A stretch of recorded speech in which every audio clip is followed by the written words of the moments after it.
Welcome to Turn a Page, the official comic book club for Nerd Initiative. Each week, the NI Bullpen will be covering the world of comics, talking to creators, deep diving into some fantastic stories, and much more. Now let's hand it over to the team and turn a page. Welcome to a very special edition of Turn a Page, the official comic book club for Nerd Initiative. My name is Ken M. You know me as the host of the ODPH podcast. I'm also Nerd Initiative editor-in-chief. To my virtual left, you're right at home. It's in his contract. He has to do his own intro. I'm an actual live and direct from a very disheveled and blurred background at the Sanctum of Awesome. My name's Off the Cuff Tom, Nerd Initiative's pop culture connoisseur. Ken, Connor, always a pleasure. Indeed. And we have a guest on the line that has a fantastic book coming out June 18th via Boom Studios that has been long overdue, because if you love your fantasy adventures, this has to be in your collection, and it is definitely worth the hype and the wait for it, because it's been since 2021 that we have dived into this fantastic universe to finally get the sequel to The Last Witch, which we now finally have with The Last Witch, Blood and Betrayal #1. And we are super excited to talk to this author about that book and a few other things going on. So you know his work from such books as Assassin's Creed, Sherlock Holmes versus Harry Houdini, Kill Shakespeare, but you definitely want to know him from The Last Witch. Please give it up for the one and only CONOR McCREERY. Connor, what is going on? Oh, thank you guys so much. That is probably one of the nicer introductions I have got in my life. So thank you. I am just sitting here. We can do it again and make it worse. His beard is disheveled, the hairline's receding. Oh my God. He likes the Toronto Maple Leafs, so he's continually sad and beaten down. I know we went there early, Tom. I apologize. That's all right. I'm a Flyers guy, so that's on me. I'm the Broad Street Bullies. I was going to say, Tom's a Flyers guy. I'm a Rangers guy. I mean, right now this season. Wow. A Rangers guy and a Flyers guy are like that's why we're faraway studio. Yeah, that's what I say. So we can always hit the off button if we need to. Man, you guys should just be parachuted down to any peace process that's needed. Because if you guys can make it work, then we can all make it work. Indeed. Yes, it's the synergy that works, and it's the clashing of styles that comes across here. And this is one that, like we said, in comparison to where we're going with The Last Witch, this story has so many elements involved, no pun intended, but it is one that really kind of transcends the young adult reader market and really kind of stands on its own. So in case anybody's not familiar about it, Connor, let's break down a little bit of what The Last Witch is all about. Sure. I mean, if we're going to do the tongue-in-cheek pitch, I like to say that The Last Witch is Irish Avatar: The Last Airbender with just the right amount of child cannibalism. And it's for kids. What it is a, like you said, is a fantasy adventure story. It's about a 12-year-old girl named Saoirse. It's set in medieval Ireland. She finds out that she can use magic. Hooray! Except she finds that out because a coven of witches destroys her village, leaving only her bratty little brother, and her cigar-smoking grandmother alive to try to stop this coven from opening a door that will destroy the world. And so it is meant to be, kind of classic Irish fairy tales, but it's also really inspired by things that scared me when I was a kid. Stuff like The Secret of Nim or The Dark Crystal. Those were stories that I loved, but when I was younger, they were intense. I remember watching The Secret of Nim and thinking, I'm not sure if it's going to be okay. I'm not sure if, like Miss Crispy, if she's gonna win. And those stories really stuck with me. Those were the stories that really kind of drove my creativity, made me want to do what I do for a living. And I've got 3 kids, and so I started The Last Witch. It came out in 2021, so I kind of started it probably 2020. It moved pretty quickly, actually. And so, my 2 oldest were like 4 and 6. And so being the wonderful father I am, I was like, how can I come up with a story that will scare the bejesus out of them?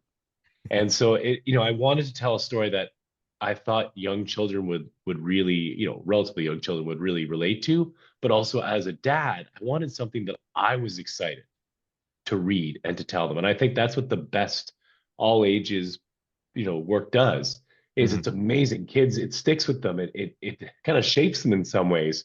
But as an adult, you're still like, this is just good storytelling. And so I really appreciate, that intro talking about But this is not just for younger readers. This is for anybody who loves a good fairy tale. Yeah, because the first time I picked it up, I was just blown away by it. Because, like I say, it's very deceptive of how many layers it is to it. And the one thing that I really like is, yeah, I don't feel this is for kids. Like, this is so all ages, like to the purest intent, that there is something that no matter what your age group or demographic is, you're going to find something in it that you really get hooked on. And once you go, like, really deep diving into the story, by the time you get to the end, you're like, wait, what? And to get that reaction out of a book, I think is probably one of the highest compliments you can get, because if you can get that connection with the reader on that level, you've done the job.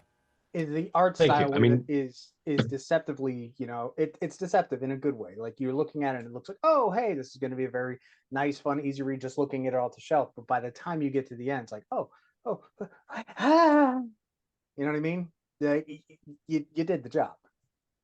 well, no, thank you. I mean, that's like, so V Glass, who's the artist in the book, as somebody else was telling me not too long ago, they're like, it's really interesting because they're like, it feels like a Disney book in that they're, the character designs are relatively clean. The facial expressions work really, like the acting in the book works really well because these characters are very simplistic is the wrong word, but they're not, they are more on the simple side. But then you look at like the work they did in terms of like the backgrounds and the fact of like I love building story. Like I love building story world. And so Kill Shakespeare is kind of the first chance I got an opportunity to do that. And Andy Belanger, who the artist on that, really drove home to me that when you're going to try to create a world, you need an artist who's willing to dive in and visually create that world. And so one of the things you notice in the Last Switch is V Glass, there's not a lot of these like blank panels behind. There are always details. Like when you go in the first issue, not to give too much away, the beginning of the story is our main character, Saoirse. She is an outcast. She wants people to see her as special. She hates the fact that her and her family are kind of on the edge of this village and nobody really cares about them. And so she wants to go on this quest. There's this one boy in town who's kind of her friend. He's a bit of an outcast too, so it's kind of like neither of us have anybody else. And they make this stupid bet to go beyond the hedge at the end of the village, deep into the forest, to grab a piece of rubble or something else to prove that they've gone to this crumbling tower that apparently is a witch's tower. The problem is this is the one day of the year that you cannot go outside because in Irish mythology, they have a Groundhog Day as well. Except because it's Irish mythology, it is not a cute rodent. It is a witch that is going to eat children if the witch finds them.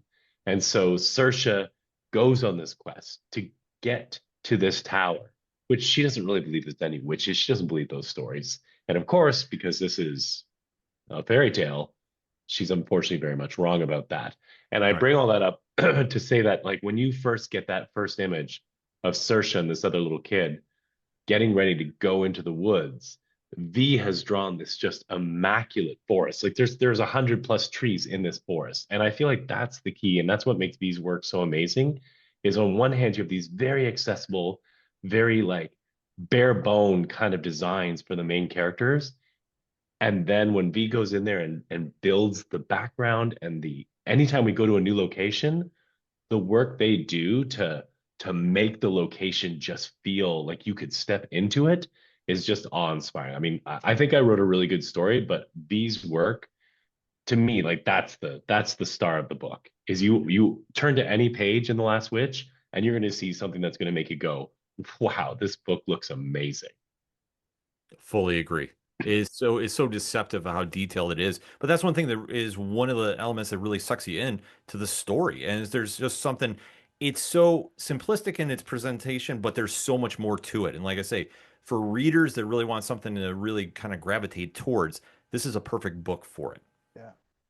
Now, speaking of the characters, it's been since 2021 since we dabbled into the world with Sorsha, Brahm, Hugh, and then, how soon did we have the next chapter, starting to get talked about? So this book is the weirdest book of my career. So when Can we put that as a I'll quote take a on the rip book?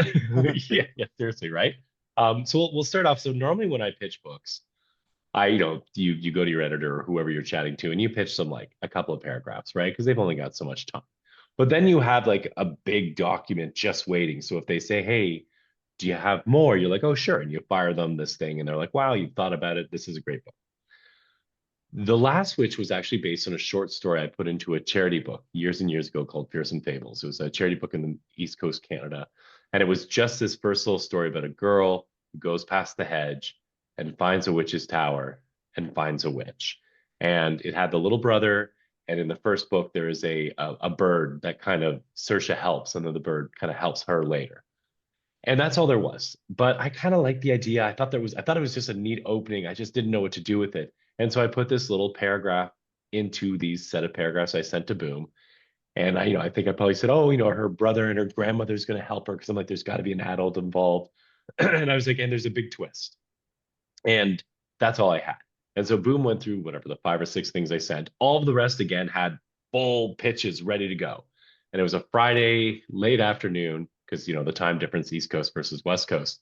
And they're like, oh, we really like this witch story. We're really excited about it. We know it's a little late for you now, but if you could just flip us the pitch document on Monday, that would be great. You have one, right? And I'm like, oh yeah, of course I have one. I had nothing. And so that weekend I dove through and tried to figure it out. And the whole story came to me. I looked back and I'm like, oh man, like you were on fire that weekend. And so I brought them the book, and the original plan was it was going to be one big graphic novel. So the whole thing was written. And then COVID happens.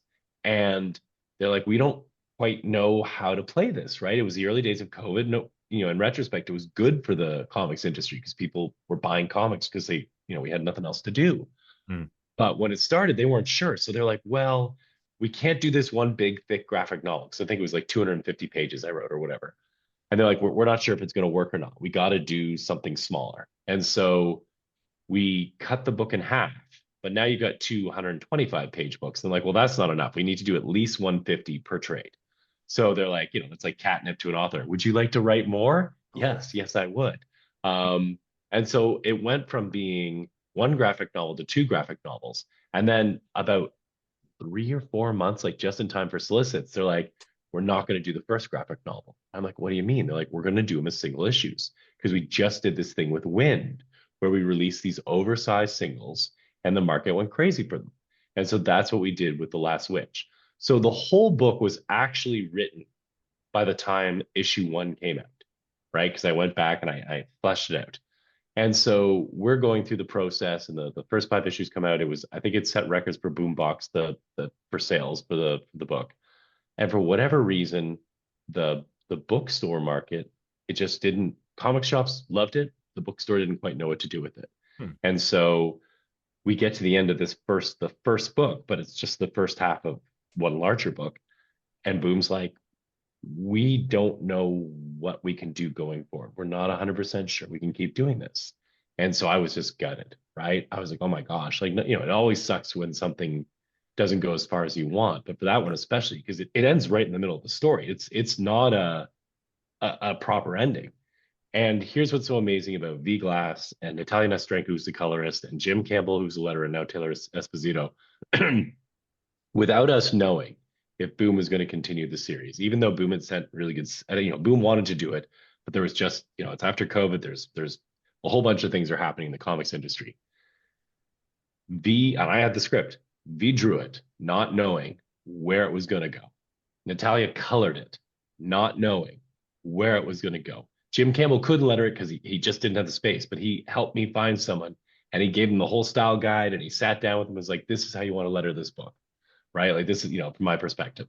And so like the whole creative team finished the book while we were just sitting there, not knowing where the heck it's going to go, right? And so that was probably the coolest professional moment of my career. And also, it makes you feel good. You're like, wow, we've created something together that everybody in the team was like, we have to finish it because it's worth finishing. And it's going to end up somewhere. We don't know where, but it's going to end up somewhere. And then, of course, in the fullness of time, Boom was able to come back and say, hey, have you done anything with the second half of that? And I was like, actually, it's ready. Ironically, and they're like, and they're like, oh, that would be useful because we'd like to do it, and we didn't want to have to wait too long. Well, I'm like, you don't have to wait because the whole book's finished.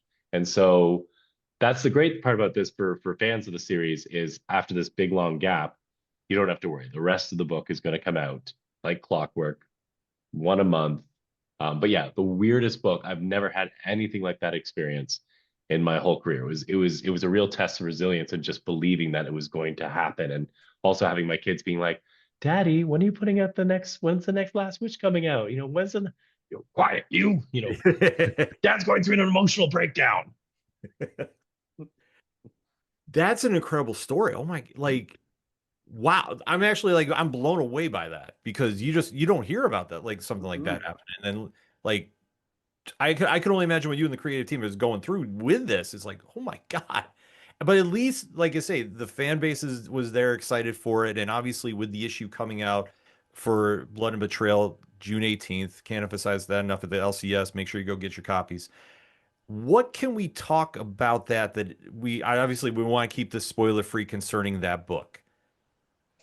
Yes. Okay. So what can we talk about? Okay. So I guess it's a little tricky because I'm sure some people here will maybe not have read the first book. And the first thing I'll say is I really do highly recommend you read the first book, because the second book, Blood and Betrayal picks up, like the next day after Fear and Fire, which is the title of the first book, ends.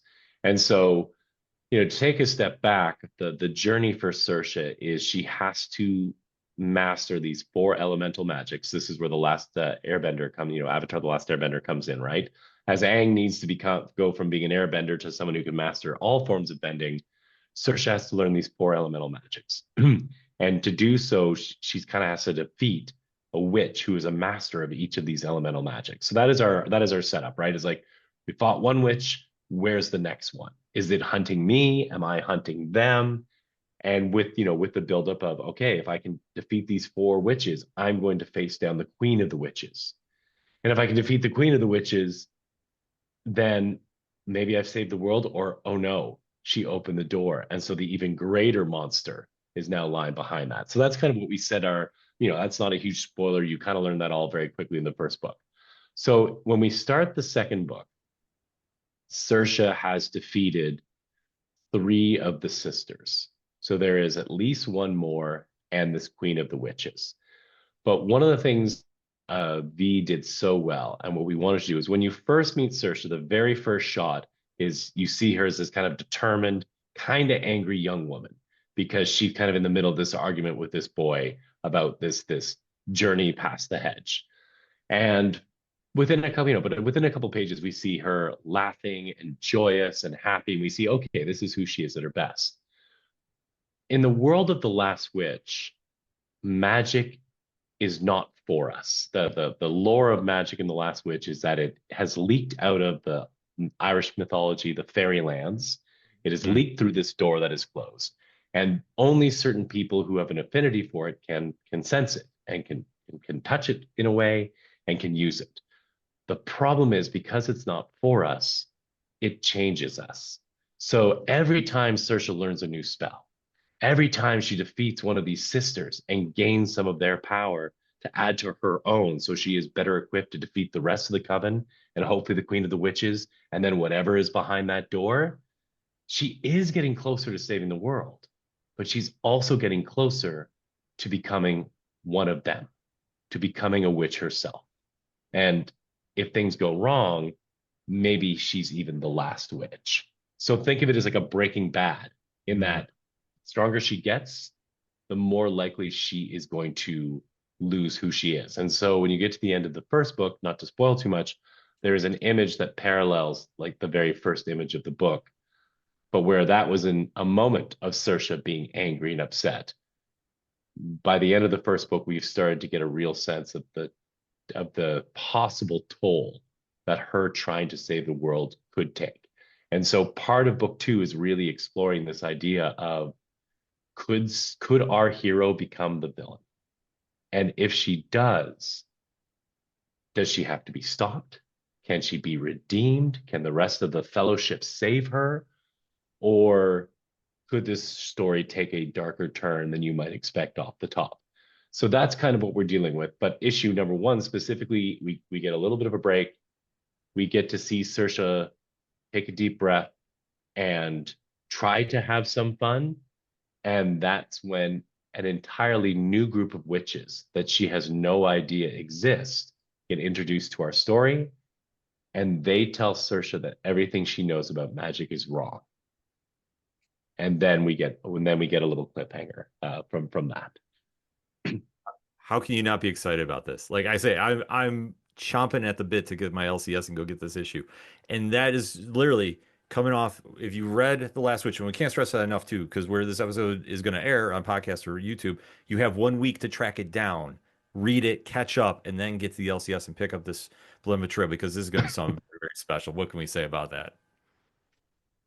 So talking about how much, you're doing this as Irish, Avatar, where did the idea for doing this in the Celtic inspiration at that particular time come from? And on top of it, how many people butchered their names? It's funny actually, because we were supposed to have a pronunciation guide in the first book, and that it got missed. We all missed it in the final going through. Another weird thing that happened in that book, goes through. We're like, great, it gets printed out. I'm like, oh, where's the prono guide? And they're like, oh, that wasn't in there. And then the editor, I was like, wait, and we just swore we saw it because we'd gone back and forth the actual text, and it just never made it into the book. So my dad was born in Ireland, and so my brother and I both grew up with Irish mythology, and one of the things that I loved about Irish mythology, kind of going off the Secret of Nim Dark Crystal conversation we had, is it's a little scary. Most Irish mythology ends with, if the hero is victorious, they have sacrificed something substantial for that victory. A lot of Pyrrhic victories and a lot of scary monsters, and sometimes even like heroes not really being that heroic. And so I've always loved that kind of moral ambiguity. And like we were talking about this being an all ages book, it's not like this book, goes off the rails or goes any place that isn't appropriate for anybody, but it does ask some questions, and it will have readers being like, whoa, wait, like what? Wait, that's not supposed to happen. Like the good guys are always supposed to win. And so it does create some questions about that. It makes me think when I was younger, and this may be a fever dream. This comic may not actually exist, but I have a vivid memory of reading a Green Lantern Corps comic at a cottage that my family rented when I was probably like 11 or 12. And in it, the Green Lantern Corps, including Hal Jordan, all seem to have been defeated and maybe even killed by this villain. It was the second part or the third part or the fourth part of a limited run, sometime probably in the late 70s, early 80s is probably when this book was published. And I just remember this villain defeating the entire Green Lantern Corps in what was actually it seemed like a very brutal fight, and then stepping into our sun and then closing the sun behind him. So our whole galaxy just ended. And I've looked for it online. I put in the summary. I haven't tried ChatGPT yet. So I may have imagined this whole thing, but that was one of those stories where I was like, man, when things go bad, you actually remember them more. So there is a bit of that. But rest assured, if you read The Last Witch Volume 1, and then once we get through Volume 2, I'm going to take you on a ride, but we're going to land in a place that is okay. We're going to land in a place that you're like, okay, I feel like it's safe to get out of the plane. We're okay, but there's going to be some turbulence to get you there. But that makes for the best rides, because then you have those memorable stories like you alluded to. And especially with dealing with a fantasy story like this and doing it with an all ages mindset going in, what is the biggest challenge about presenting this to the reader? That's an interesting question. I try not to think too much about so I've written, Kill Shakespeare is older than that, but I wrote a little bit for Adventure Time and Regular Show, the comic book series, right? So that's another one that's a bit aimed at younger readers to a degree. And I actually just finished a book with my wife. We co-wrote it for Scholastic that'll come out in another year or so from now.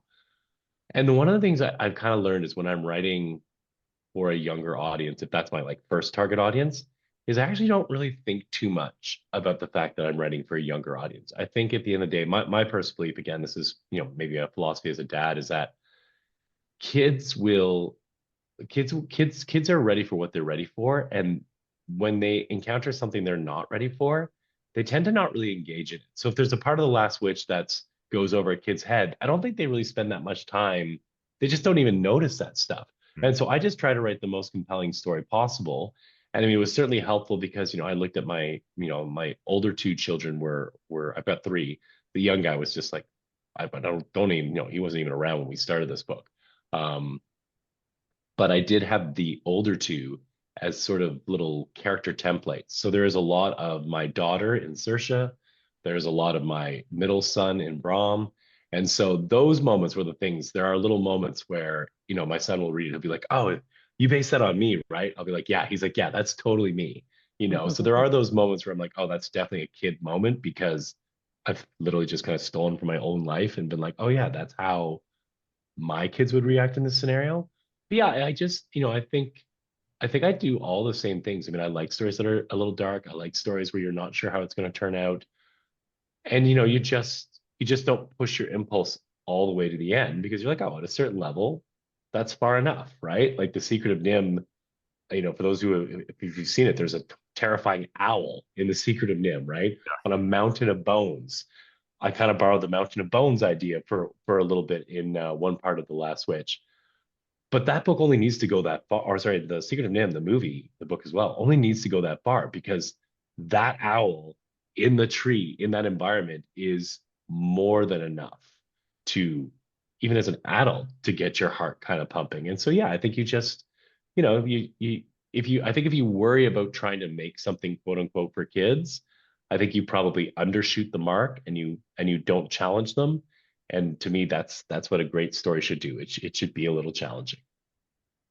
Uh, that's a great assessment too, because like I say, it's just always one of those when you kind of are really kind of doing with it all ages, you got to cover all the bases. So it's kind of interesting to just kind of see, what goes into that behind the scenes process. Tom? And humor, right? Humor. I think that's a big thing, right? Is I definitely am more conscious about trying to make sure I've got funny stuff happening here and there because I may not worry about that as much in other stories, but even in general, any story, I think if you're not going to laugh a little bit in a story, it seems a bit of a waste. Anyways, Sure. And you just hit on it. Where do you find that nice balance between pushing that mark where you think that the kids or younger adults can comprehend what you're putting out there versus not placating just to the younger audience. So using humor as a great source is fantastic. Have you ever thought that in your career outside of just The Last Witch that you might have pushed that mark just a little too far and then go, wait a minute? I mean, that's interesting, right? Because before I did comics, the first thing I did, I was a journalist. I worked for film and TV, but the first thing I did kind of professionally as a storyteller is I created a kids TV show with Anthony Delcall, the guy I did Kill Shakespeare with, and it was a animated kind of Pokemon meets Scooby Doo, I guess, for lack of a better term, kind of idea. And it didn't end up going anywhere, but it really taught me a lot about, like you're saying, Tom, like about how to use humor and how to make sure things are fun and fast paced. And so with The Last Witch, I think, if you go through the book, the very first issue of the whole series is a bit of a slow burn. And then it works to what I hope is a really good cliffhanger that makes people want to go on. Then the second book is the first half of the second issue of The Last Witch is bam, right? Like it is scary, it is intense. And so I kind of find that with all ages books, I'm probably a little bit more like calm it down, ramp it up. But then and I don't think I'm doing this consciously, but I'm just talking about it now. I'm like, oh, maybe there's some part of my brain that's like, okay, now let's slow it down, make it maybe a little more fun, maybe make it, we can deal with some of the emotional impact of what's just occurred. And I wonder if there's some part of me that's like, oh, for the younger reader in the scale, having that chance to decompress is good for them because it doesn't keep them like on high agitation. And then, for an older young reader or an adult, they're like digging in, being like, wow, there's, like you were saying, Ken, hopefully it feels like there's some real emotional layers and that there's a lot going on there. And so I think, yeah. And so if you look at Blood and Betrayal, the first book is kind of the same, or first issue is kind of the same as the first issue of the whole series, in that it kind of starts a little more benign. There's more playfulness. There's fun, and then all of a sudden, something potentially dangerous gets introduced to the story. And like the end, it's funny actually. I hadn't really thought about this, but it really does parallel that first issue because you get to the end of the first issue of Blood and Betrayal, and the exact same character who is in a great deal of threat at the end of the very first issue of the whole book is now yet again in a great deal of threat. And hopefully both of those work as really effective cliffhangers where you're like, oh my gosh, like this is scary and I need to know it's going to be okay. But Yes. and issue 2 of Blood and Betrayal will mirror issue 2 of the first series, Fear and Empire, because it is also kind of dark. It is the darkest and creepiest of the second book, just like I think issue 2 of the first book was the darkest and creepiest of that one. Okay. But it pushes it I could definitely see that. Yeah. I had to go back and like backtrack about which issues. Yeah, no, I would definitely say two is the one that really stood out to me from the first run. So definitely that'll be something to keep an eye out for as we're diving back into this universe. And speaking of this universe, you have a very wide array of characters that you write. Who has been your favorite to write for and why? And not the ones that your kids are based on. I Sorry, can't use mean, the dad answer. hey, I mean, it's funny. I mean, it's a bit of a cheat, but I think they all scratch itches in different ways, right? I think when a story is really humming and every character has a really clear role and you know what their role is, then I think they're all like really satisfying for different reasons. Like Brahm, I really enjoy writing because he's just like the most fun. He is the lead. There is nothing intense about his character. Some intense things happen to this character, but Sure. he is your classic, he is the younger brother who, like in the first story, when Saoirse is sneaking out of the woods, he follows his sister. And when his sister's like, if you don't go home, I'm going to tell dad you're going to be in big trouble. He's just like, I'll tell dad what you're doing. And she's like, yeah, well played. And when he finds out that his sister is a witch, he's like, cool. Like, would you take me flying on your broom? And she's like, I don't know if it works that way, actually. And so he's fun for that purpose. Saoirse's great just because she's so intense. Like she is, and she's the heart of the story and she's got the hardest struggle. And, I feel the worst for her because she goes through horrible things. Hugh, who we haven't talked about, is kind of a comic relief character. Mhm. He's a lot of fun because he's there to just sort of lift the mood. But when you dive into his own story, you realize that, he's hiding a lot and, a lot, not just in terms of things he knows that he isn't telling the other characters, but also kind of what he's gone through and what his demeanor is covering up. And I kind of love Nan because she's, the grandmother, because she's a great example of I just put a video on one of my channels talking about how originality is overrated and that I'm a thief. I steal ideas. And I talk about how Pablo Picasso talks about how good artists borrow and great artists steal. Which, by the way, he stole that quote from T.S. Eliot, but that's another story. And so I like Nan because she's actually loosely based on what I thought the grandmother from Roald Dahl's The Witches was maybe going to turn into. So you may remember she's the cigar smoking grandmother. Yeah. She is the moral guide. She's the Obi-Wan Kenobi of that story. But there was something specific about the cigar smoking that I thought was going to be the plot of The Witches. And it just isn't. It goes in a totally different way. And that's totally good. It works. It's Roald Dahl. Of course it works. But I just couldn't help but get that out of my mind. And so I remember I told you I wrote this short story about the little girl going to the woods. So when Boom was like, okay, but what's the rest? I was there being like, I don't know. And then I remembered, because I told them there was going to be a grandmother in it. I remembered the grandmother from The Witches, and I remembered what I thought that character might turn out to be. And so that's actually really the seed of what truly The Last Wish became, was this idea of, oh, what if the grandmother from Roald Dahl's story was this grandmother? Okay, well, I'm going to put her into this story. And so she's really satisfying to write for me because she's probably the character I've been thinking about the longest, but I just had no place to put her. I didn't know what to do with this cigar smoking grandmother. And so, yeah, they're all kind of, and then, with the villains, like it's fun to do a good villain. Like you don't get to spend as much time with them. Like Right. in The Last Witch, it is very much like a monster of the week kind of book. We face down a witch, we defeat the witch. So I don't get a long-term relationship with any of these monstrous ladies, but they're all very fun in their own ways to come up with. Yeah, I say I have to agree with about not. She just when I see her just smoking the cigar and just running traffic there, I'm just like, Yeah, you know what? She's the one that kind of stands out and is really kind of helping the guide where they need to go. And there's just something about her just stands out because she dabbles a little bit in the comic relief, but then when we have to get serious, she gets serious too. But like I said, all the characters have been really great and they've all really stood out. So that when readers are picking this up, they are definitely going to have their favorite. Tom, what's your favorite character?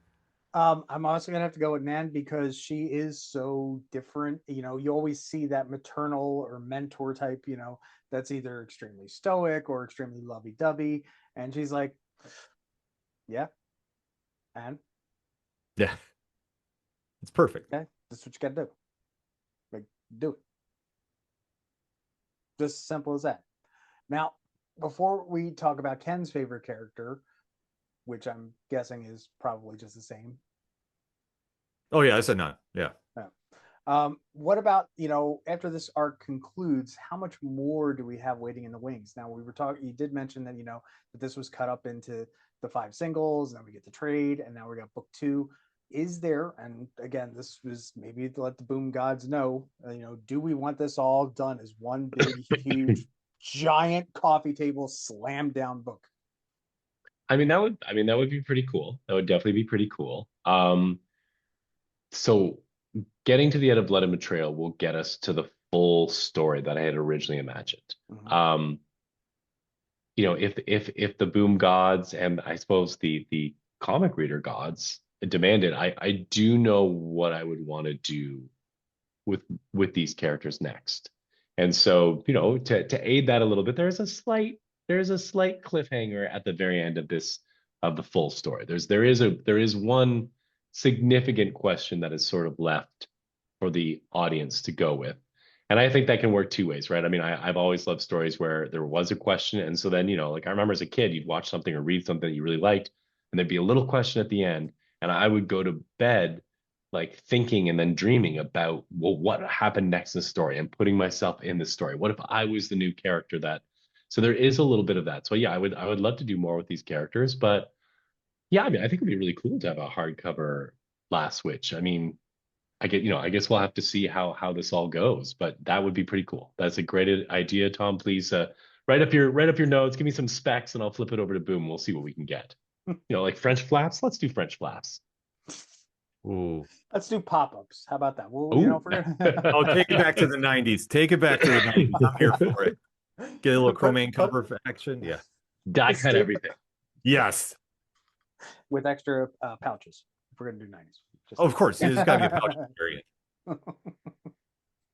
But like we say, we can't emphasize enough about that book because, like we say, we want to see more of The Last Witch at the shelf. So everybody needs to go out and go get Blood and Betrayal #1. But there is another book that is coming out later this year that is one that if you're a music fan or a historian, this is going to be right up your alley. Fela, Music is the Weapon. Connor, let's talk about this book. Sure. So Fela Kuti this book, Fela Music is a Weapon, is based. It's kind of the true life story of Fela Kuti. So the best way to introduce someone to Fela Kuti, if they don't know who he is he is the Bob Marley of Africa. If Bob Marley had 55 plus records, married 27 women in one day, was arrested 200 times, and started his own country. That's Fela Kuti. So he is the father of Afrobeat. He is a sex, drugs, and rock and roll figure. He is a guy who would call out by name the leaders of the Nigerian military governments, because Nigeria became a republic, and then quickly just had coup after coup after coup. And so Fela Kuti is this guy sitting there and being like, no, I'm going to say you by name, and I'm going to sing about what's wrong with you, which is kind of fits into the Nigerian tradition. This idea originally came from my co-creator in this, Jabola Fagbamie, who's a buddy of mine for a long time. He's a Nigerian Canadian, grew up in Nigeria. He grew up listening to Fela Kuti like secretly because he was a middle class kid. He was a nice middle class kid who did the right things, except he listened to this guy Fela Kuti, who was considered hugely controversial. You know, he's always like, oh man, if my mom knew I was listening, she would like straight up kick my ass, right? Which is probably actually a literal thing that would have happened, because as as we talk about in the book, the corporal punishment it was still pretty much in vogue. And so, the story of Fela is really looking at this really, incredible musician, very funny guy, very transgressive. He, what hurt his career the most was he just kept telling the truth as he saw it. And when he was talking about how there was oppression and the legacy of colonialism, right? People were beside him. When he started taking on things like the Nigerian military, Nigeria is not so dissimilar to the United States in that it has a fairly large military. Military is deep in the culture. And so to come after the military meant you were coming after probably someone in almost everybody's family. That still went over pretty well because most people like what you're saying about it is correct. You're not talking about my father, my brother. You're talking about the way the military is used in this country. And then he started talking about religion. And so he just kept pushing it and kept pushing it. And so it's the kind of book where, I think for a lot of readers, there'll be things you see that you hear, or sorry, that you read, where you'll be like, yes, I'm 100% behind that guy. And then like 10 pages later, you'll be like, this guy's an idiot. Like, what the heck, right? And we really wanted to, it was really important to Jabola, especially this idea of like, let's not sanitize this guy, right? Like, it brings up to an interesting question when you have a hero, and maybe this is relevant for the kind of cancel culture we're in. I'd like to reframe it as consequence culture, in that like when you do things, you should have to pay the consequences. There 100% need to be consequences. When people say or do things, the whole "I'm just joking" or "come on, sweetheart," you have a sense of humor, that kind of garbage doesn't fly. But you also have to have a conversation about, okay, well, who can come back, right? What is too far and what is not? And so you look at Fela and like bluntly, the guy was a misogynist. In some ways, he was very much ahead of his time about women's rights. He gave a space in his commune, his country was a place where women could just show up and get a job, right? In his club, women could go unattended. Pretty much anywhere else in Nigeria at that time, if a woman was on her own at a club, she was a prostitute, right? Fellow was like, no, I want women to come. I want them to come with their friends. I want them to be free, to have space, right? So in some ways, he's this very progressive figure. But he has a song called Lady. He has a song called Mattress. In Lady, he calls out women who want sort of Western style rights. That's not Nigerian. Like the man is still the boss. Mattress is basically about, when I'm getting horny, you should be ready to lie underneath me, right? So you've got one guy out. On one hand, he's a champion of women's rights, and on the other hand, by today's standards, he's incredibly regressive. And so we try to wrestle with that in the book. But it's just part of what makes him such a fascinating character, because in so many ways, you're like, wow, this is a guy who's trying to fight the good fight. He's trying to take down, authoritarianism, right? He's trying to say that we should all have our voice. And yet the way he ran his band was not that dissimilar to the way he accused the Nigerian military government of trying to run the country, which is do what I say. If you don't do what I say, you're going to catch a smack. So it's a really interesting story. You don't need to know anything about Africa or Fela's music, although, his music is incredible. Anybody's listening to this and is curious, go listen to a song called Zombie. It's probably his most controversial song, and it's a banger. You don't need to know any of that. And it also, for American readers, it's interesting because until Fela came to America, very classic Fela, he made up a huge story about how James Brown was a massive fan of his. And he told all the Nigerian newspapers that there was this real shame because all his American friends were saying, James Brown is playing your songs at his concerts all across America. And all these American musicians are like going crazy for your music. And here I am sitting in Nigeria. And if I could only get to America, I would make so much money and we would have this Nigerian champion. And so, of course, the Nigerian papers ate that up. Now, it was true Miles Davis was a fan, but James Brown there's not a lot of evidence that he was playing Fela's music. And so he kind of hoodwinked a company to take him on a tour of America, except he gets off the plane in America and the company isn't there. They've kind of hoodwinked him by telling him they're going to run a tour. So he just lands in the States and they're like not even there to meet him at the airport. And so he ends up just barnstorming through the States and he ends up in LA and he meets a woman who's been active with the Black Panthers. And she's the one who changes his politics. It's really interesting. Fela starts as a guy who's like, oh, the problem with Africa is Africans, right? He's like, look, North America works, Europe works. Why doesn't Africa work? Something must be wrong with us. And she's like, fool, like you. And so she hands him, Martin Luther King, Malcolm X, Marcus Garvey. And so he starts reading all these thinkers, and he's like, and it changes his life because he's like, oh my God, I have been so colonized by the way the Brits put in the education system, the way they made us think about ourselves.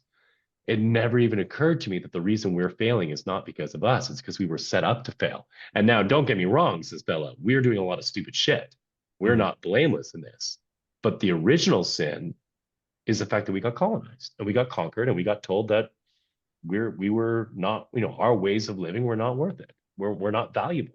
And so it totally changes. He goes from a guy who literally is singing about his soup to a guy who has written some of the most incendiary, compelling, and ballsy songs in the history. And he's just a funny character. I'll give one last quick story just to give a sense.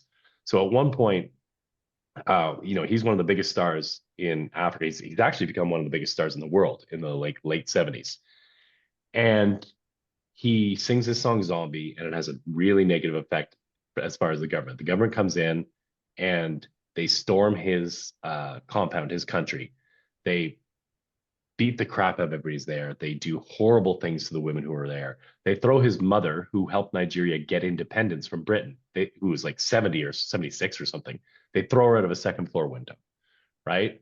they jump on him. And Fellas gets beaten so badly, he swears that he sees his spirit leave his body. But he survives, and the first thing he does, he goes back on stage, he's got all his bandages on, and he sings the song again.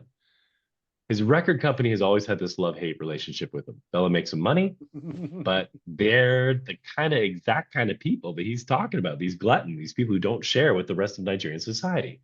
So they take the advantage of the fact that the government is suing him for this music to stop paying him his royalties. So Fela's had his compound invaded. They burn it to the ground, so he's got nowhere to live. Most of his band, who all live there, like 50, 60 people, they have nowhere to live. And Fela's like, who do I know who has a financial interest in me making more music?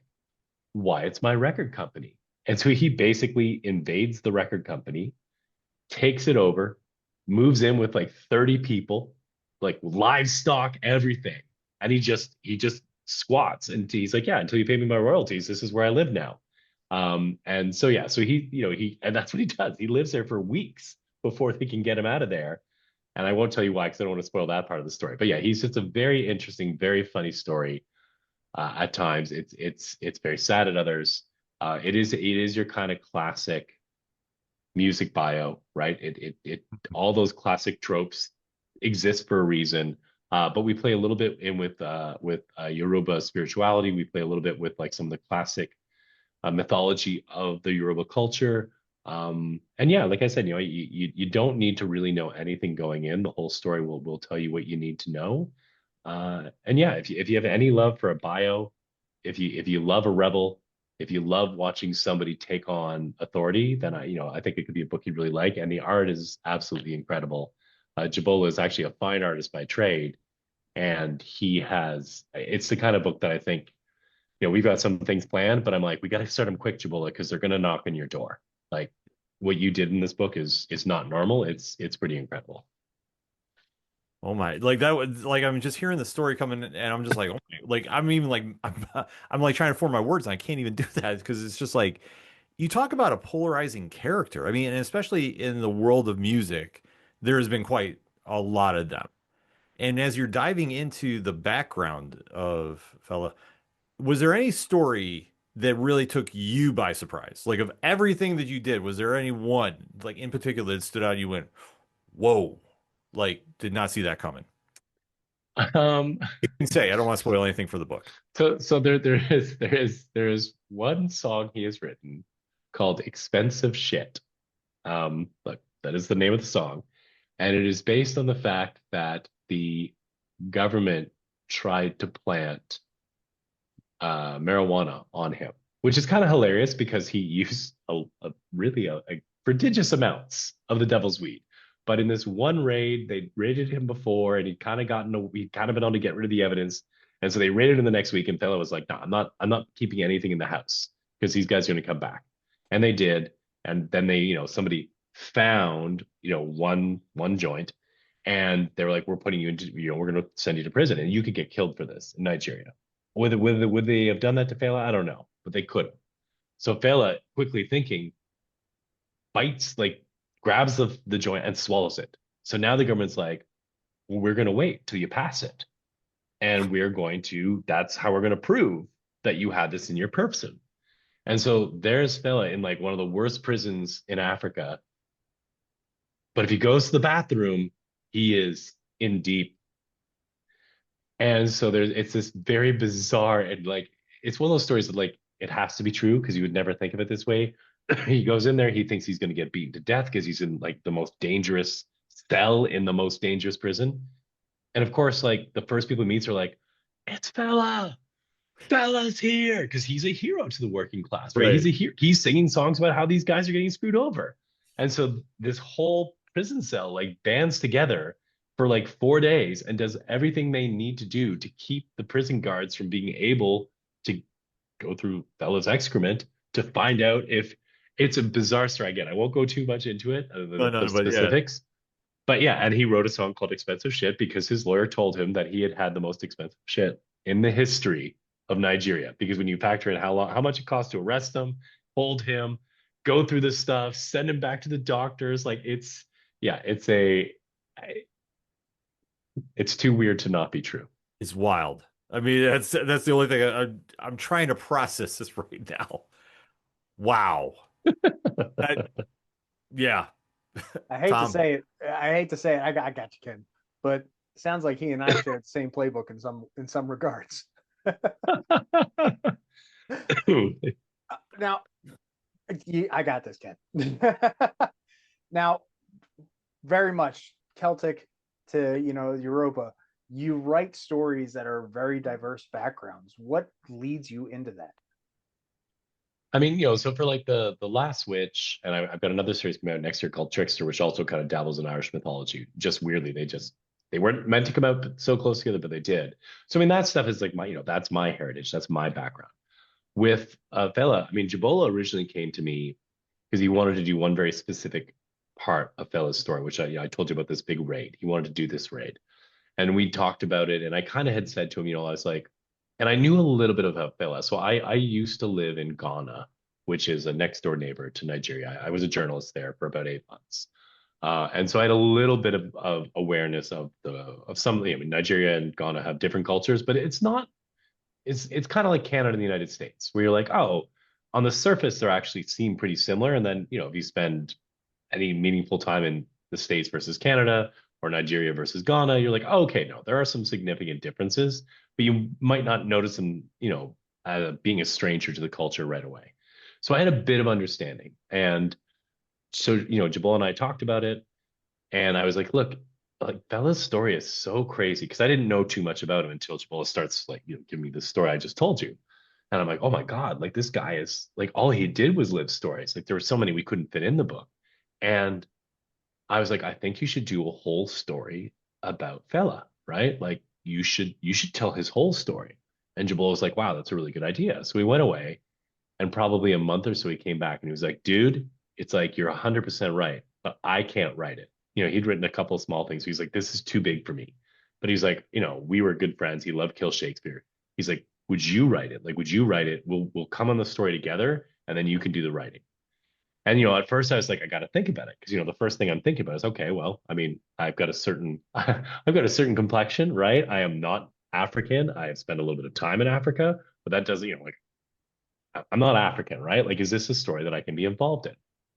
And so, when I took a step back, I was like, okay, Jabol is going to be there, right? We're not going to get the Nigerian stuff wrong because he's Nigerian, right? So we're good there. And Fela's a historical figure. So we can do our research. I'm not inserting myself. I'm not pretending that I'm anything I'm not. And the core of his story about this guy who's talking about the legacy of colonialism, the legacy of totalitarianism, right? The idea of the corrosive effects that high-end capitalism can have on any society, right? When the rich just get too rich. All that stuff, I was like, yeah, this is all stuff that like I believe. And so from my own perspective, I was like, this is a story I want to help tell because Fela is a flawed human being, but I think what he was saying was generally pretty much on the nose about how the world does work and why that is not beneficial for most of us. And it was interesting because early on when we were pitching the book, we actually had a children's publisher come to us, and which was really strange. And they were like, "Oh, they're like, we love this story. We were wondering if you'd be willing to do it from the point of view of, say, like a 13-year-old boy who is part of this commune, maybe somebody who lives in the neighborhood, who, and so we can learn a bit about Fela through this kid coming in and out of the commune, but it's really going to be this young boy's story of being, a 13-year-old in the 70s, which is a great time in Nigeria. At the point of the book, the biggest part of the book, the Nigerian naira was worth more than the US dollar or the UK pound, right? Because they had oil and they had a lot of it. So it's this kind of crazy moment where like the most valuable currency in the world is in Africa. Um, and we were like, oh, wow, that's a really cool take. But that one we stepped back because I was like, that one was going to be tougher for me to decide to write. Because I'm like, now I'm trying to put myself in the head of a 13-year-old boy in a certain perspective. And Jabul can give me insight into that, but that's a different time and environment than he grew up in. And that was for us, we were like, that might be a bridge too far because that story would be so much about being an African and about that time in Africa where I was like, okay, that's probably somebody else's story to tell. But this one, like I like to joke with Jabola, I'm always like, oh man, if somebody gets really angry, I'm just going to be like, I mean, he asked me to write it, so you got to ask him why he thought I could do this. But honestly, all kidding aside, it's like, okay, this is a book where if you do your research and you're working with someone who knows the culture, then from where Jabal and I sat, we're like, yeah, we think this is fine, and I think we made a really good book. So, but we'll find out. I'm really interested. I'm actually really interested to see. You could look at one side and you say you've got a multiracial creative team that is trying to talk about universal things through the lens of this African artist. And we don't talk a lot about Africans except for in like, for Jabola, he was very much like, yeah, like mostly how we look at Africans is through the lens of slavery. It's like it's like these brave, stoic people who overcame, and that's 100% something that has happened. But he's like, it really limits what Africa is and the joy and the intelligence and the fact is, honestly, he's like, there's not really that much difference in terms of how people actually are. And so for him, that was a really important thing, was to be like, this story should show African joy. It should show characters who are not noble. Even our main character is not always noble. Like let's actually let these characters be fully multidimensional humans in a way that sometimes stories about Africa kind of compress. It's like, oh man, look how much they overcame. He's like, yeah, of course, but like it's so much more than that. There's so much more to our culture than that.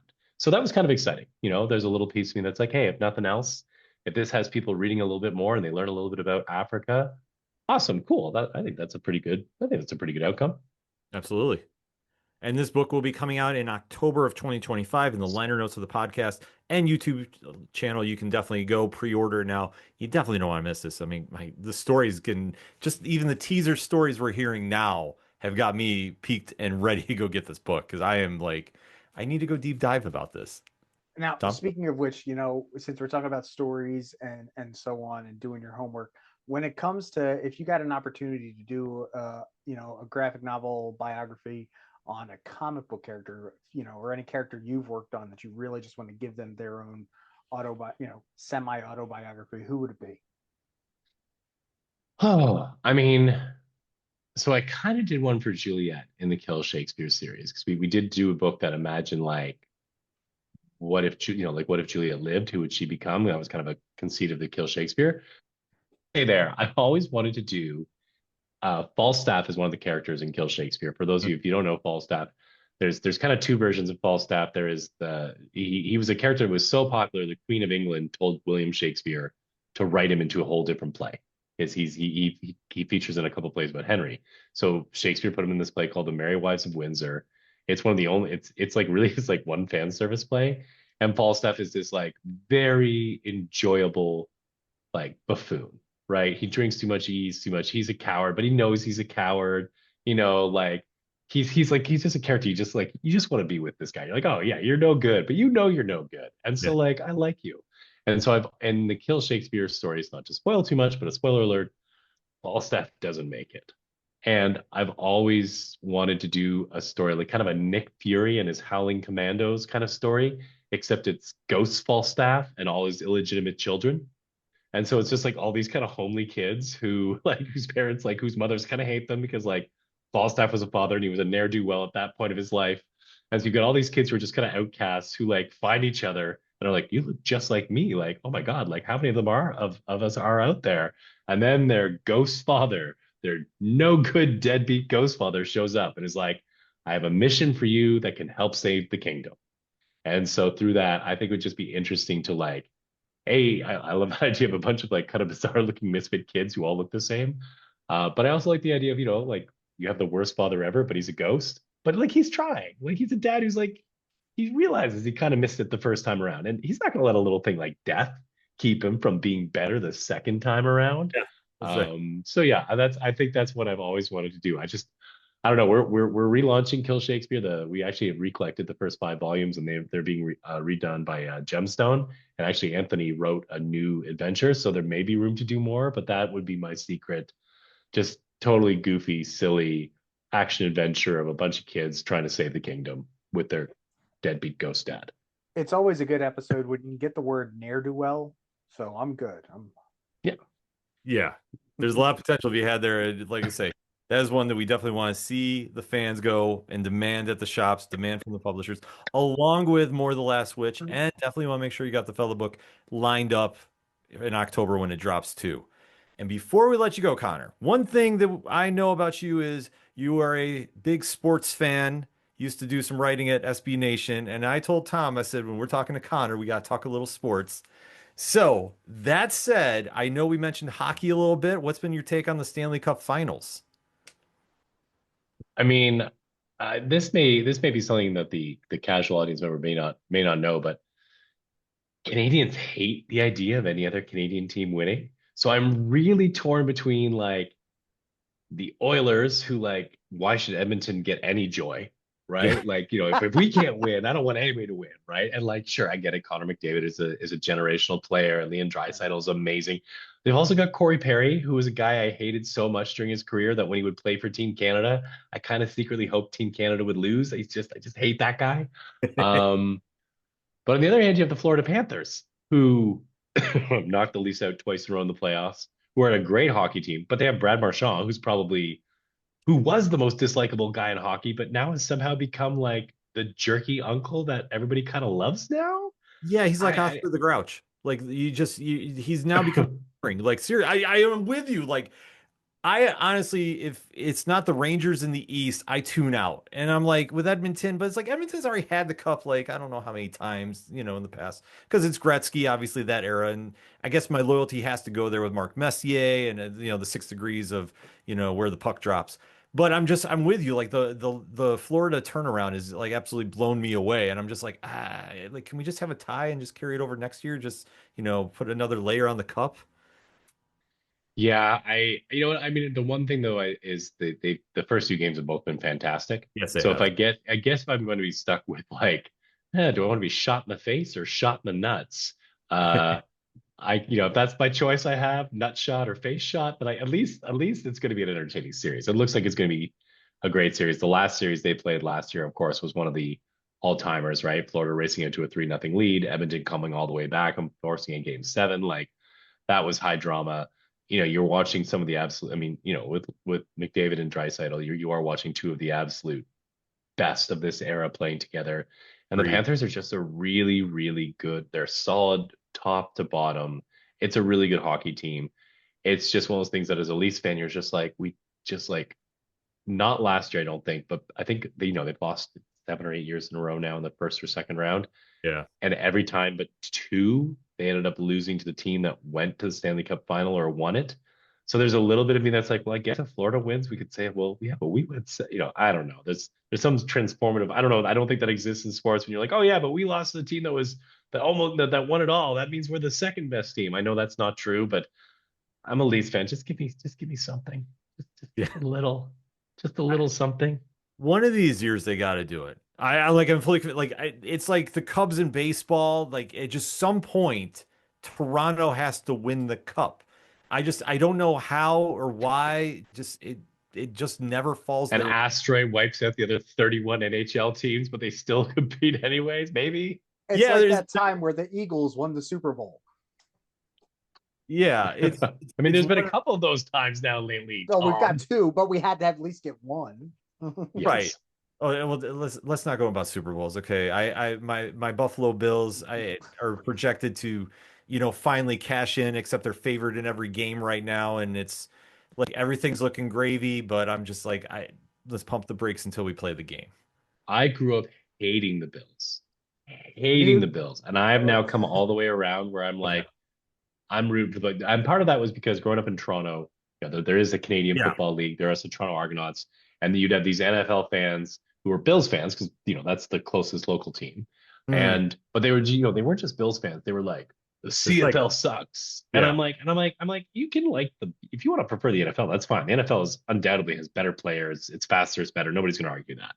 But I can enjoy my weird little Canadian version of it, and you don't need to crap on that to be like. So I always kind of like Bills fans always drove me nuts. But like you look at how they've rebuilt this team after that long, long stretch of like oh, misery, and yeah, like Josh Allen is unquestionably one of the most fun guys to watch play football. He's like if Brett Favre wasn't a jerk, like like what if Brett Favre, but like actually likable and yeah. and learned how to throw less interceptions. Like he's the most fantastic guy to watch. So I'm almost full on where I'm like I think I'm rooting, like I'm a Packers guy. That's my NFL team. But I'm like beyond that, I'm like I think I'm rooting for the Bills.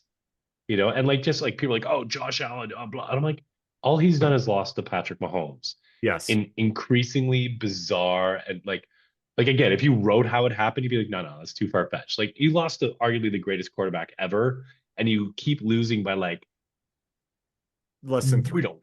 yeah, Yeah, you keep losing basically by the equivalent of one, like at the you keep losing the equivalent of a last second goal kind of thing. It's just anybody who thinks that Josh Allen can't win or he's not a winner is dumb, sorely wrong.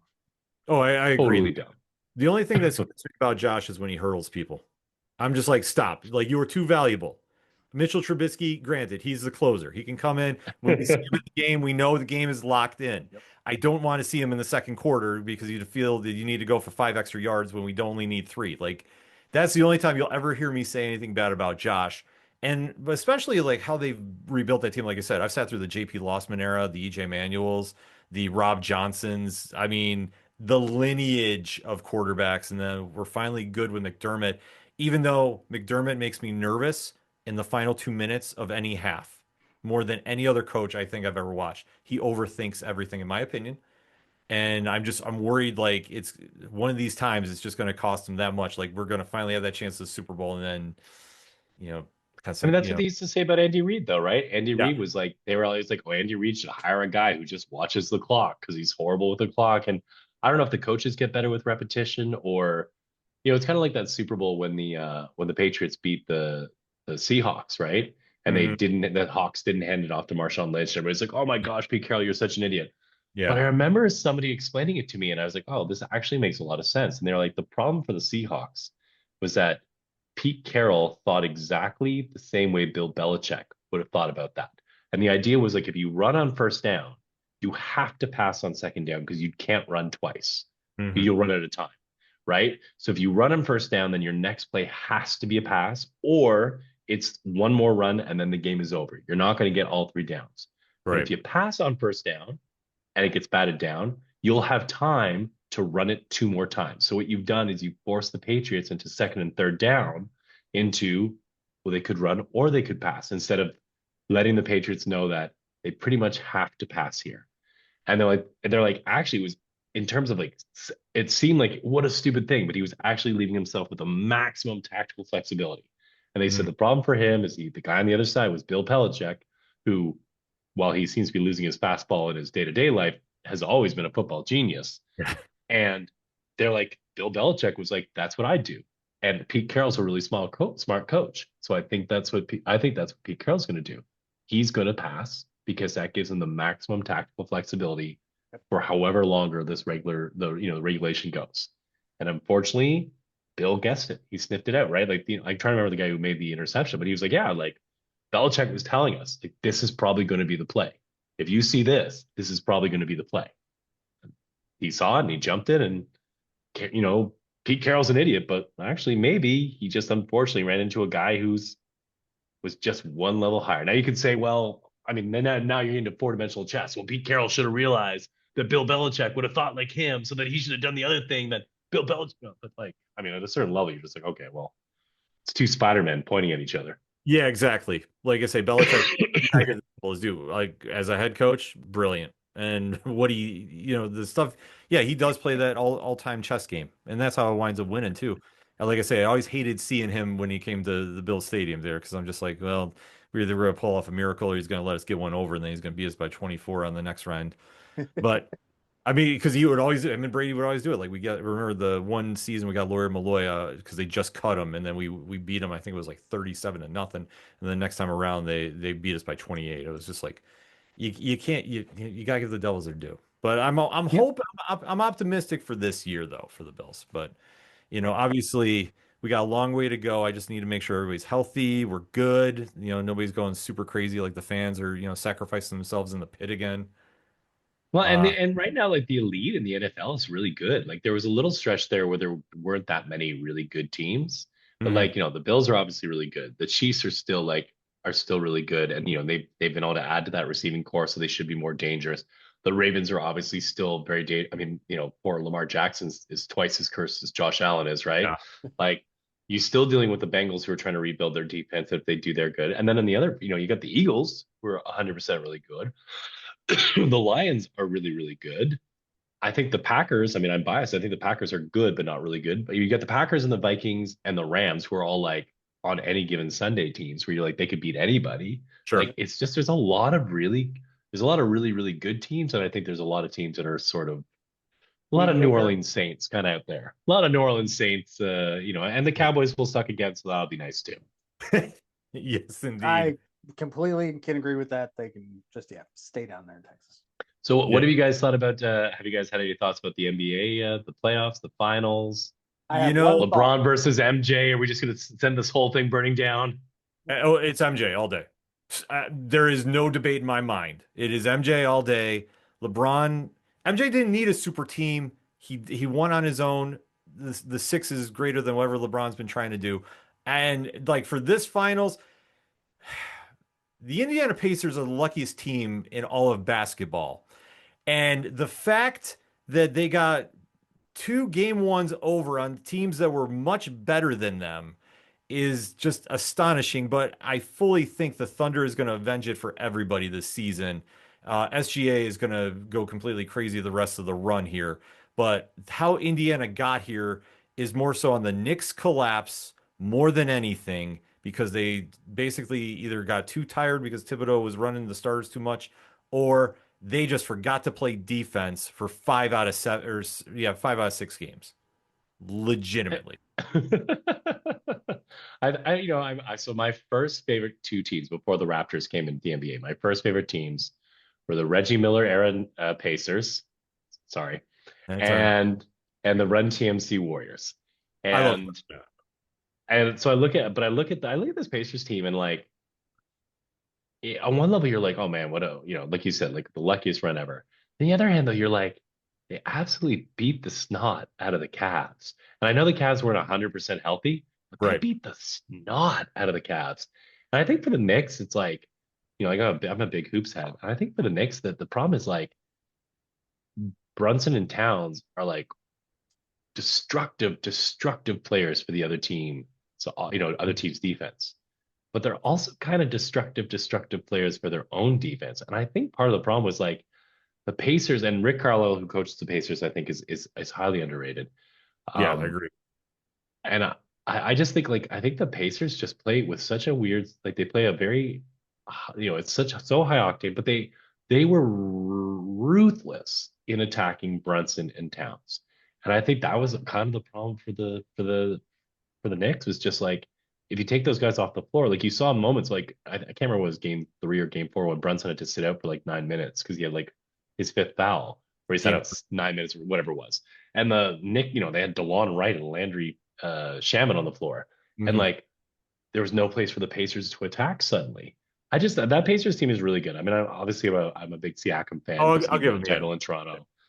But I agree with you. I mean, I think the Thunder, when the Thunder beat the Nuggets in game 7 this year, I was like, I think that's the moment. I think that's there because like that's Jokic, that's a battle hardened team, and the Thunder were like, the Nuggets were beaten up and broken down. They had like 5.5 healthy players, but like that's where I was like, last year was a bit of an aberration for the Nuggets. This year, that was the real Nuggets team. Like that's a championship DNA team.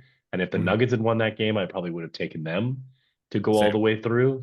But and on the MJ LeBron, the only thing I'm going to say, I'll say 2 things. First one is I want second choice. I don't care who you take first, whether it's MJ or LeBron. I want to pick second because I want the other guy with a chip on his shoulder. Because like MJ with chip on his shoulder, I think that's not good for anybody.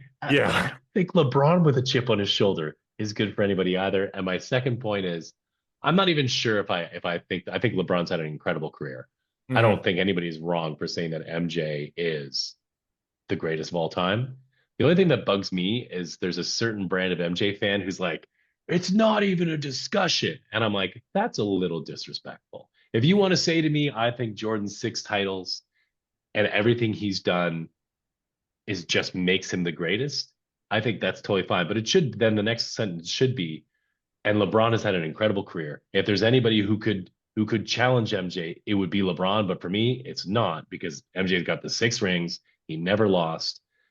And that's the only thing. I get a little agitated when people just dismiss LeBron. I'm like, please, come on. The guy has had the greatest career in the history of basketball. Is he the best player? Maybe not. See, the one thing I have with LeBron though is the fact that he had to do the super team. Like that's what he ushered in. So I'm not saying he's not a great player, but what Scottie Pippen and like Michael just got a super team. They drafted and put a super team around him, and then they crapped on the guy who did it. But the Bulls drafted. They're like, oh, Jerry Krause, we hate you. Yeah. Well, look, like I say, look what LeBron had. He had Vildrudas, Ilgauskas, Bimbo Coles, and me.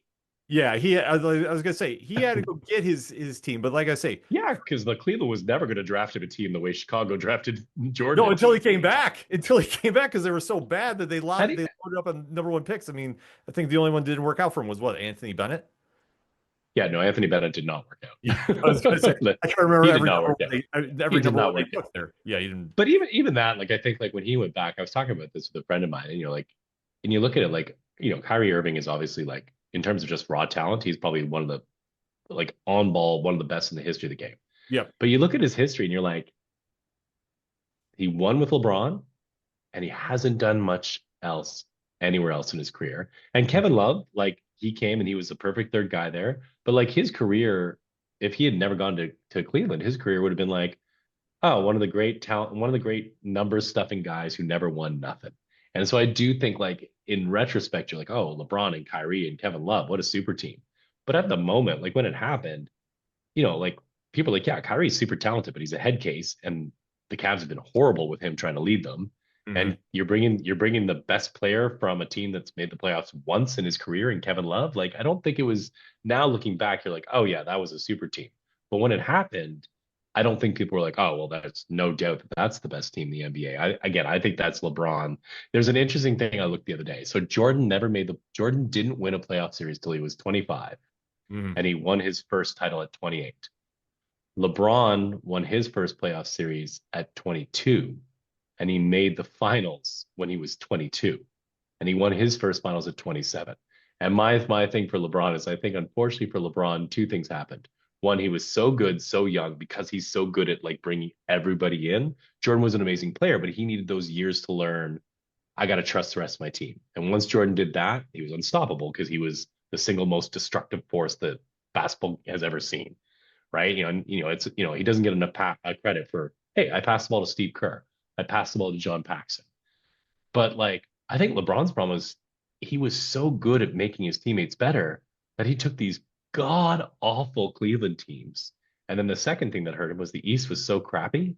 So he could take these god awful Cleveland teams, and he brought, at 22, he brought a horrible Cleveland team to the finals where the Spurs just annihilated them because it's kind of like what happened to Michaels. He kept running into Detroit early. And he couldn't get Except over Detroit was in his own conference. They beat the crap out of him because Detroit was way better. And I think LeBron, some of the he can't win is based on the fact that he actually won a ton, and then he took these very mediocre teams, and then the really good teams were waiting for him from the West, and they're like, oh, it's cute. Cute, this 22-year-old kid brought Zydrunas Ilgauskas and, freaking Delonte West to the finals. Here's your gift back. Oh yeah, no, that was his miracle run there. I mean, but like I say, when he went to Miami, like I say, just of how he handled it there. That's where that was bad. That's where I kind of go when I say the super team, because like you had to go there. You get with Wade, you get with Bosch. You literally had no bench, and it was literally if you three were on point that night, you were winning the game. If Don't forget Joel Anthony, Canada's own. Oh, that's true. See, I even forget who's on the bench. Like I was gonna say, like I know like Ray Allen was there because I remember every single fan was leaving the building there when the Spurs were up there, and then he decided to drain the game winning 3, and then everybody was trying to run back in the building. But it was just like in those moments, like I say, just for what Jordan did with those teams. But the problem is that I think a lot of fans don't get is it's different eras. And this era of NBA is not as physical as it was in that 90s, early 2001. And it's a different one where the emphasis is more on like ISO and getting more, 3-pointers going. Like it's a different factor. Like where LeBron was great is, he facilitated a lot for those teams. But as you touched upon, when he was drafted into the East was a big pile of hot garbage. It was just, it was like you take a look at the team, it's just like, okay, who's going to be runner up to the West? Because the West was so loaded. So to see what it's like where we are now. Yeah, no, I mean, legitimately, because the Knicks are now kind of thriving. Boston, pre-Tatum injury, was very, very good. Milwaukee, I mean, that kind of weapon smoke is not as bad as the Sixers because, well, Philly's the Sixers, dude. I haven't followed the Sixers since 2000, so don't worry. The Sixers one is tough. The Sixers one is tough, man. That's like you're gonna look at Joel Embiid, and it's just like, how man, a guy like, when you're that big and you're that athletic, your body's gonna break down. Yeah, right? Like guys who are that big, they're either like the Gasol brothers who don't jump, and so they can last forever, or they're like, that's why I'm like, oh, Wembanyama or a guy like Chet Holmgren might make it because like the really slim guys like Durant, he's 7 whatever, right? Like they don't do it, like they just don't do as much damage when they're jumping because they're not as dense. Where you looked at Embiid and you're just like, his peak is going to be incredible, but he's going to have a very short window. And the problem, unfortunately, I think for the Sixers was Embiid I think he gets a bit of an unfair rap in terms of like he doesn't take it seriously. I think he takes it a lot more seriously now, but he's always a bit of a goofy guy. And it did take him a few years in his career to kind of take it as seriously as he needed to. And in retrospect, those were probably the years he could have won. And now you're just like, I don't know, man. Are we ever going to see him play more than 35 games in a season again? Yeah, see, sadly, no. Sadly, I think that window is closed on him. And as bad as it sounds, like I think for Philly, they just got to hit the reset button and just tear that whole team apart. See what they can do. Dump it. I mean, the insane one is, would you trade Embiid to these Pelicans for Zion? Because Zion's contract is fully non-guaranteed. Yeah. So you could trade for Zion and then just cut him, and you wouldn't owe him any money. Now, I don't know why the Pels would do that, because I think given what just happened with Zion and all the horrible things that he's been accused of, I think the Pelicans might want to keep that button for themselves. Just be like, we're just going to take that money off our cap space and like do something else. But yeah, man, like sorry, Tom, but yeah, that Sixers position is. I know you don't care about them really, but still, I'm surprised they're still in your town. Yeah, I'm just surprised they're still a team. Yeah, see, I think if there's some team like maybe in Orlando to pair him with Paolo, maybe that's somewhere they might want to try sending him if the money gets right. But I'm with you. Like I just don't know. Phoenix. Phoenix, yeah. Phoenix trades the Bradley Beal contract. They're getting the better. Maybe maybe Phoenix wants to give could Embiid, Durant, and Booker work, and we'll just like. I mean, it's not going to, but I can see why you're like maybe we get the outs at the end of the season. Embiid is healthy. I mean, Again, I don't, but I mean, I guess you're not in any worse shape if you have Embiid versus Bradley Beal. Like, Exactly. I Like I don't said, know. That's the only team I can think of. yeah, because I mean, it's just with moving the money there. I mean, that's the thing, and especially what Phoenix is doing. I mean, they're trying to get rid of everybody on that team right now except Booker, which I mean, that's a smart move. If you're going to keep anybody, you got to keep Booker. But then again, he's going to want to get out of there too because he's got no help and he knows he can't win in that West. I just don't know where like you ultimately wind up going there. Like I think Phoenix has got one of the worst situations going on. I think most of the Western, I mean, the Lakers. I mean, even though they got Luca. I don't know if they can really make some moves because there's a lot of money tied up in bad contracts. So, I mean, if they can get LeBron some help, sure, they could try making a late run there. But even he's now at that, he's got probably one more season left, I would imagine, just because Father Time catches up with him there. Although it's not catching up to him very much. I mean, it's incredible. You look at the numbers he put up as a 40-year-old, and you're like, are you freaking kidding me? Like, this is why I'm like, regardless of who the best player is, and you guys made the all different eras is the perfect answer for that. But in terms of like an overall career, just like no, like it's him or I guess Wilt Chamberlain in terms of guys who are this good, or Kareem, I guess Yeah, guys who are this good. Like it's I was gonna say insane. But Kareem. maybe if LeBron took less, if LeBron agrees to take less in LA, then that would give them a little more room. But I think they're so far over whatever the I never understand the Yeah, NBA's yeah. This level. But even if he that- takes basically half the money, I think they're still over the whatever which apron limits them for. I wouldn't like to be a Sacramento King fan again right now because I feel like the Kings are going to be stuck in the bottom of that West for a while. I think the yeah, Suns are going to be at the very bottom for a while. I'm happy to see that the Utah Jazz will probably be there just because I thought the Jazz tanking was so like, as a Raptors fan, you're kind of keeping an eye on, and you're like, yeah, what the hell? Lowry Markkanen's not playing again? Like, oh, well, Walker Kessler, oh, he's back from his injury. Great. Then you're like, oh, no, he needs to rest. You're like, he's yeah. 23. What do you mean he needs to? They were so naked. Like, anytime they played a bad team, any of their half decent players were like, oh, like my shoulder. I was just like, good. I'm glad you didn't. I'm not sure if Cooper Flag going to the Mavericks is the choice I would have I don't think made that's the if key I'm move. in a basketball god, but Yeah. I don't know. There's gonna be a lot of question marks going on this off season after it gets done. I mean, like I say, I think Oklahoma City's got this one locked, but this off season is gonna be just I don't even know like how the league is gonna look with how much moving and shaking they're gonna do, especially if they wind up moving Giannis, if they wind up moving Durant, who winds up where. I mean, if everybody got loaded up in the East, I think that would create a little more parity, but I just don't see a lot of those players wanting to go there. I think they want to stay in the West. And then especially if Oklahoma City and San Antonio are loaded with draft picks, want to make some moves too. Like they're the ultimate X factors. Because even if like hypothetically saying they wanted to do, Oklahoma City could do enough draft picks with Milwaukee to get Giannis there. And if you pair Giannis with SGA, I don't even want to watch next season. I'm just like, who's going to beat him? I mean, yeah, it's.